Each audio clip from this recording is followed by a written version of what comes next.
The truth about why dark chosen ones suffer the most, it's a huge gift. Have you ever looked at your life and wondered, why me? Why is it that no matter how much you try, no matter how much light you carry, the darkness seems to chase you? Why is your path so riddled with pain, confusion, betrayal, and loneliness? If you've felt like an outsider in your own family, if you've been misunderstood, falsely accused, dragged through emotional mud while others seem to float effortlessly through life, then this isn't a coincidence. You are not cursed, you are not broken, you are one of the dark chosen ones.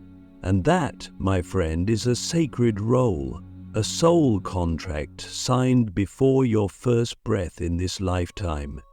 You didn't choose the pain, but your higher self did. There's something most spiritual teachings don't talk about: what happens when the universe doesn't send light workers into calm and peaceful places, but rather into war zones of the soul, into families that are broken, environments that are toxic, and cultures that are asleep. You, the dark chosen one, were not sent to a place of light. You were thrown into the chaos because that's where you are needed most. You are not here to be comfortable. You are here to transform, not just yourself, but the energy of entire bloodlines. And that requires suffering, not because suffering is noble, but because it is the fire that forges a soul strong enough to carry out a divine mission. Click subscribe to this channel to get more profound spiritual lesson. But here's the thing nobody tells you: the suffering is not random. The betrayals, the heartbreak, the abandonment, the depression, the spiritual attacks, the anxiety attacks in the middle of the night when you're gasping for breath and there's no one to call, those are not punishments. Every moment of darkness you endure is an initiation, a test, a preparation. You are not just living a human life, you are undergoing a soul-level training that most people can't even comprehend. You are a spiritual warrior disguised as an ordinary person. I know that sounds heavy, and it is. But let me ask you something. Have you noticed that no matter how deep your pain is, there's a part of you that doesn't break? That even when you wanted to give up, something inside you kept whispering, "Hold on"? That's not accident. That's your soul remembering who you are. That voice is your higher self, your divine memory, your true essence, cutting through the noise of this world. You are not weak, you are ancient, and ancient souls carry ancient burdens. The truth is, most people wouldn't survive what you've survived. And the world doesn't recognize your strength because your battles are invisible. The real war is not physical. The real war is spiritual, emotional, energetic. And you, the dark chosen one, are on the front lines. You are the one who breaks generational curses. You are the one who says, "It ends with me." But what they don't tell you is that breaking curses doesn't feel like a spiritual Instagram quote. It feels like being shattered into pieces over and over again until you remember how to rebuild yourself from the inside out. You see, the universe doesn't give this path to just anyone. It chooses those who are capable of transmuting pain into power. It chooses those who can still love after being broken. It chooses those who can see beauty in ashes. But here's the catch. You can't become that person unless you're first taken to the edge of destruction. You have to be torn down so that you can be rebuilt without illusions. That's why things keep falling apart for you. That's why nothing ever stays the same. It's not because you're doing something wrong. It's because your soul refuses to settle for a life that isn't aligned with your purpose. What if I told you that your suffering is actually your superpower? that the more you hurt, the more you're being called into your destiny. Because the deeper the darkness, the more potent the light that will eventually come through you. But it takes courage, it takes discipline, it takes silence, and it takes solitude. That's why you've always felt alone, even in a crowd, because this path is walked alone. Not forever, but for a long while, because it's in the silence that your real power awakens. Let me remind you of something. The greatest trees grow in silence. The strongest diamonds are made under pressure. The brightest stars are born in the darkest nights. So what makes you think your soul's evolution would be any different? You are not here to blend in. You are here to disrupt, to dismantle illusions, to awaken the sleeping. But in order to do that, you have to first survive the storm inside yourself. And that's the first gift of suffering, clarity. When everything is stripped away, you begin to see who you really are. You start realizing that your worth was never tied to how others treated you, or what you achieved, or what you lost. Your worth is eternal. You are divine. But sometimes we forget, and so the suffering comes, not to punish, but to awaken, to shake us out of the illusion, to pull us back to truth. So now I'll ask you, what if your pain is the training ground for your purpose? What if everything that went wrong wasn't a mistake, but a map? A divine curriculum designed to activate the parts of you that the world tried to numb. What if the rejection was redirection? The betrayal was protection. The isolation was preparation. You see, most people are chasing comfort, but you didn't come here for comfort. You came here for evolution. And evolution is messy. It's uncomfortable. It's painful. But it is also sacred. The dark chosen ones suffer the most because they are being refined into the rarest type of being, the awakened healer who has walked through hell and still chooses to serve the light. And let's be real, healing isn't cute. It's raw, it's bloody, it's terrifying. It's screaming into your pillow at 3 a.m. It's losing everything you thought mattered. It's feeling like you're dying over and over again. But every death is a rebirth. Every breakdown is a breakthrough in disguise. And the more you lean into it, the more you begin to see that your suffering was never random. It was the sacred fire that burned away everything that wasn't you. So here we stand, you and I, not as victims, but as initiates, not as broken souls, but as warriors of light disguised in human skin. And now that you know who you are, the real question becomes, are you willing to embrace the fire? Are you willing to walk through the valley of shadows, knowing that on the other side of that pain is power, unlike anything the world has ever seen? The alchemy of shadows, turning pain into power, fear into light. There's a moment in every dark chosen one's journey where something shifts. You've been drowning for so long, struggling to keep your head above the waves of trauma, confusion, and emotional chaos, and then, without warning, you stop fighting, not because you've given up, but because something inside you whispers a greater truth. What if the darkness isn't here to destroy me, but to reveal me? That single thought, that crack in the wall of resistance, is the beginning of the alchemy. You stop running, you stop hiding, and in that stillness, something ancient stirs.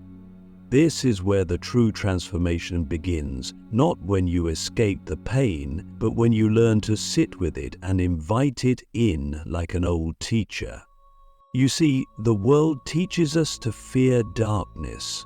We are conditioned to believe that sadness is weakness, that anger is dangerous, that loneliness is failure. But what if the shadow isn't your enemy? What if the shadow is the part of you that holds your deepest gifts? locked behind the door of unprocessed emotion and buried memory.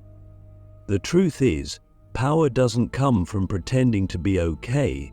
Power comes from facing what you've been avoiding. It's in the moments when you scream into the void, fall to your knees, and confront the raw, unfiltered truth of who you are.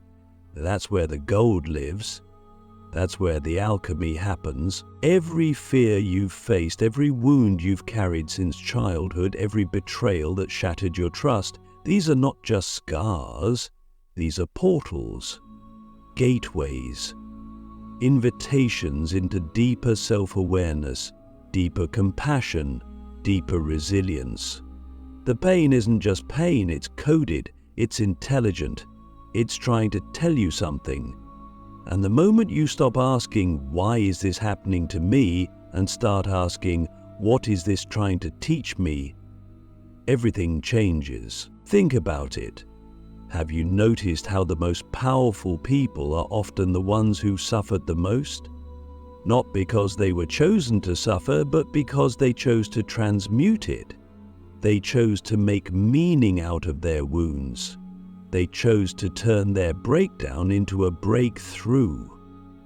And you have that same choice. Every single day, the pain isn't optional, but the suffering is. You can either let it consume you or let it refine you. That is the sacred alchemy of the dark chosen one. The ability to turn poison into medicine, to transform the very thing that was meant to destroy you into the very thing that awakens your soul. But in order to do that, you must stop resisting the dark. You must stop demonizing your emotions. You must realize that your sadness is sacred, your anger is sacred, your grief is sacred. These are not signs of weakness. These are signs that your soul is still alive, that your heart still feels, that you are still open, even after everything. And that is not something to be ashamed of, that is something to honor. Let's go deeper. One of the greatest lies we've been taught is that healing means being happy all the time, that spirituality is about rising above your pain, floating in some blissful state of detachment. But real healing isn't clean. It's not linear. It's not comfortable. Real healing is a spiral. It's a descent. It's messy. It's crying in the middle of the night for a childhood you never got to live. It's having the courage to sit with your loneliness without trying to numb it.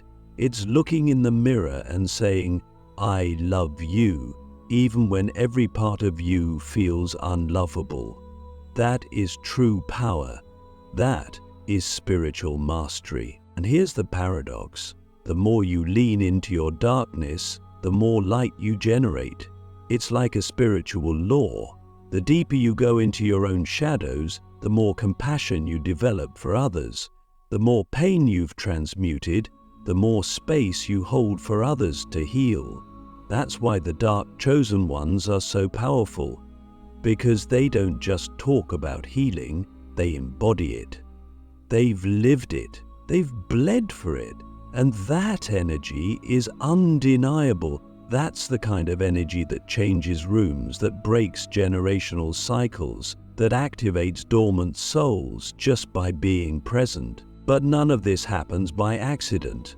It happens when you make a decision, a radical decision to stop playing small, to stop dimming your light, to stop pretending that you're fine when you're crumbling inside.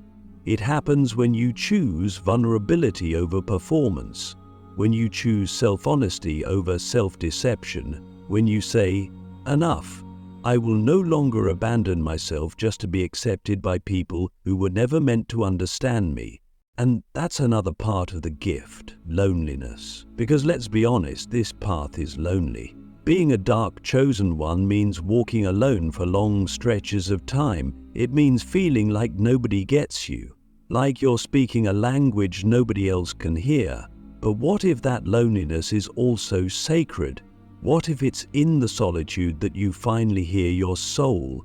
What if being misunderstood is the very thing that pushes you to find your true voice? your real tribe, your soul family. So I ask you, are you willing to face your own shadow, not with judgment, but with reverence? Are you willing to stop running and finally sit with your pain, not as a victim, but as a student? Because only then can the alchemy begin. Only then can you turn your suffering into your superpower. Only then can you walk into the world not as someone who's been broken, but as someone who's been reborn. The sacred isolation. Why you must be broken before you can be rebuilt. There comes a time in every dark chosen one's journey when the world grows silent. Friends disappear, family becomes distant. The distractions that once numbed your pain lose their flavor. You find yourself standing in a space that feels like nothingness, alone, raw, stripped of identity, stripped of validation, stripped of everything that once gave you a sense of who you were. And in that sacred isolation, something terrifying and miraculous begins to happen. You start to meet your true self. At first, it feels like dying, because in a way it is. The version of you that was built on survival, on people-pleasing, on fitting in, on chasing external love, must die. And it doesn't go quietly. It clings. It fights. It screams. You'll feel the pull to go back to what's familiar, even if that familiarity is toxic. But the universe won't let you. You've been called too deeply now. The veil has been torn. The old skins no longer fit. You can't return to sleep even if you want to, and so you sit, alone, in the emptiness, in the ache, in the silence that echoes like a storm inside your chest. But here's where the sacred work begins, because in that silence you start to hear a voice that you had forgotten. A voice that isn't shaped by trauma or ego or fear. A voice that is ancient, wise, and deeply yours. It doesn't yell, it whispers. And at first it's hard to hear because it speaks the language of truth. Not the sugar-coated truth, not the filtered truth, but the truth that liberates. And that truth often begins with one simple, painful realization. You were never broken, you are only buried. Buried beneath expectations, buried beneath generational pain, buried beneath the roles you were forced to play. And the isolation? That was the excavation. The pulling away of all that was false so you could finally return to what is real, to what is eternal. You. People often fear being alone, but solitude is not your enemy. It is your initiation. In solitude, you reclaim your energy. You begin to see who is truly aligned with your soul and who was only connected to your wounds. You begin to recognize the patterns, the loops, the cycles that kept you small. And you realize that sometimes the universe isolates you, not to punish you, but to protect you, to pull you out of environments that dilute your power, to remove the noise so the message of your soul can rise to the surface. And what is that message? That you are not here to fit in, you are here to stand out, not in arrogance, but in purpose. You are here to be a mirror, to reflect back to others what they have forgotten about themselves. Your presence alone activates truth in others. Your story, your scars, your survival, they are sacred medicine for a world that is drowning in illusion. But you cannot share that medicine until you have tasted it yourself. And that's why the breaking had to happen.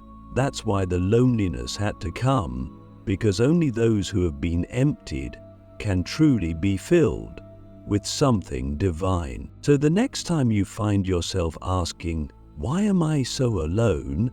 ask a deeper question. What am I being prepared for? Because the truth is, isolation almost always precedes elevation. Every mystic, every prophet, every spiritual warrior has walked through seasons of deep solitude before stepping into their purpose. Jesus went into the desert. Buddha sat beneath the tree. Every initiation requires separation. Every rebirth requires a death. And you, dear soul, are not the exception. You are the embodiment of this sacred pattern. This is not the end of you. This is the beginning of your becoming. So breathe, be still, trust the silence. Let the loneliness strip you bare, and know that what's being built within you is bigger than you can imagine. You are not being punished, you are being positioned. You are not being abandoned, you are being awakened. The isolation is not a curse, it is a chrysalis. And when the time is right, you will emerge. Not as the caterpillar who survived, but as the butterfly who remembers it was always meant to fly. The final unveiling, how darkness unlocks the destiny of the chosen. There is a moment, subtle yet seismic, when everything begins to make sense. Not all at once, not in some grand epiphany with fireworks and trumpet sounds, but in a quiet, undeniable knowing, a click inside your soul. After all the pain, after the isolation, after the nights spent questioning whether any of it was worth it, you begin to see the outline of something sacred emerging, a design, a pattern, a purpose. And you realize that the darkness you thought would destroy you was actually the doorway into your destiny.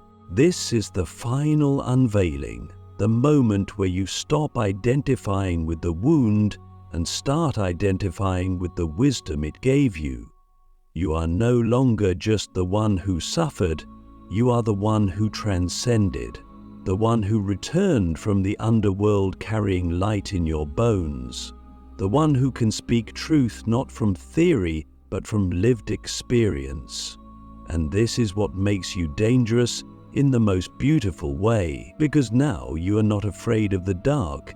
You've danced with it, you've let it tear you apart and rebuild you stronger, wiser, softer, and sharper all at once. You begin to embody something different. You don't just talk about healing, you radiate it. People feel something in your presence, even if they can't explain it. They sense the depth, the gravity, the peace that doesn't come from avoiding the storm, but from having survived it and made peace with it. You carry a frequency now, a vibration that speaks to the part of others that they've forgotten. You become a living invitation for others to remember who they are. And this right here is the hidden gift of your suffering. It made you a guide, a healer, a lighthouse. Not by title, but by essence. The world doesn't need more perfect people. It needs more real ones. People who have touched the edge of despair and still choose to love. People who have questioned everything and still rise with faith. People who have every reason to close their hearts, but instead choose to open wider. This is the true power of the dark chosen one, not to escape suffering, but to transform it into a catalyst for awakening, for purpose. And now that you've been through the fire, you begin to understand that your destiny wasn't something ahead of you, it was something within you, waiting to be unlocked by everything you thought was breaking you. The betrayals taught you boundaries. The loneliness taught you self-trust. The grief taught you depth. The confusion taught you surrender. Every chapter was a key. Every shadow was a mirror. Every loss was a recalibration. And now you stand as the embodiment of everything you once prayed for. Strong, tender, awake, and deeply aligned. But here's the final secret. This path never really ends. Awakening is not a destination, it is a continuous unfolding. You will still have days when the shadows return, you will still be tested, But now you meet those moments differently. You no longer run, you sit, you listen, you integrate, you allow. Because now you know that the darkness is not against you, it is part of you. It is the womb of transformation. It is the soil in which your light roots itself deeper. So what do you do with all this? You live it. You embody it. You stop trying to be anything other than who you truly are. You speak your truth, even when your voice shakes. You hold space for others without trying to fix them. You walk into rooms and shift the energy just by being present. Not because you're trying to be powerful, but because power has become your natural state. Power rooted in authenticity, in integrity, in love. And, maybe most importantly, you forgive. You forgive those who hurt you not because they deserve it, but because you deserve peace. You forgive yourself for not knowing better, for staying too long, for not leaving sooner, for all the ways you tried to survive, and then you thank every version of you that got you here. Because without every stumble, every scar, every night you almost gave up, you wouldn't be who you are now. And who you are now is exactly who you were always meant to be. So I leave you with this. Your suffering was not in vain. Your darkness was not a detour. It was the path. You were never lost. You were being initiated. And now the mantle is yours. Carry it not with burden, but with honor. For you are not just a survivor. You are not just awakened. You are the living proof that even in the darkest of nights, the soul remembers the way home. And that is your gift. That is your destiny. That is why the dark chosen ones suffer the most, because they are here to bring the light no one else could carry.